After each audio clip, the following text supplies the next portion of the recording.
आज नरेश म्हस्के हे राज ठाकरे यांच्या भेटीसाठी जात आहेत.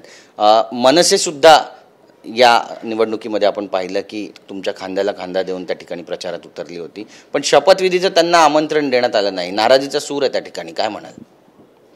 नाही, त्याबद्दल मला कल्पना नाही, परंतु नरेश म्हस्केने ठाण्यामध्ये मनसेच्या कार्यकर्त्यांनी जे काही चांगलं काम केलं त्याबद्दल आभार मानणं ही संस्कृती आहे. त्या संस्कृतीच्या नुसार आज ते राजसाहेबाला जरी भेटायला जात असेल तर त्याचा तो एक मोठेपणा आहे आणि ज्यांनी आपल्याला साथ दिली त्याला न विसरणं ही आपली संस्कृती आहे. जरांगे पाटलांनी एक महत्त्वाचं विधान केलं आहे, माझा काटा काढण्याचा प्रयत्न सुरू आहे आणि जर मागण्या मान्य केल्या नाही तर मग मराठा समाज कचका दाखवेल. थेट सरकारला आव्हान. जरांगे पाटलांना कोणीही काटा काढायचा प्रयत्न करणार नाही, करू शकत नाहीत.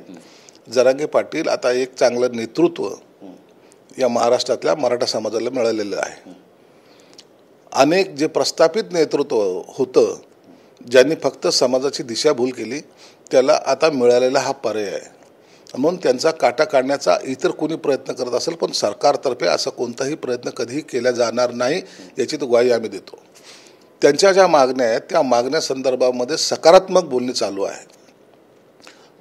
शासकीय पातळीवर सरकारमध्ये आपल्याला काय करता येईल किंवा काय आपण करू शकतो याचा निर्णय मला वाटतं आज उद्यामध्ये होण्याची शक्यता आहे. आजही त्यांची कालही बैठक झाली, आजही बैठक आहे. म्हणून एक सकारात्मक पाऊल उचललं पाहिजे, मराठा समाजाला न्याय दिले पाहिजे ही सरकारची भूमिका आहे आणि मला वाटतं त्याचा प्रत्यय आपल्याला 1-2 दिवसात येईल.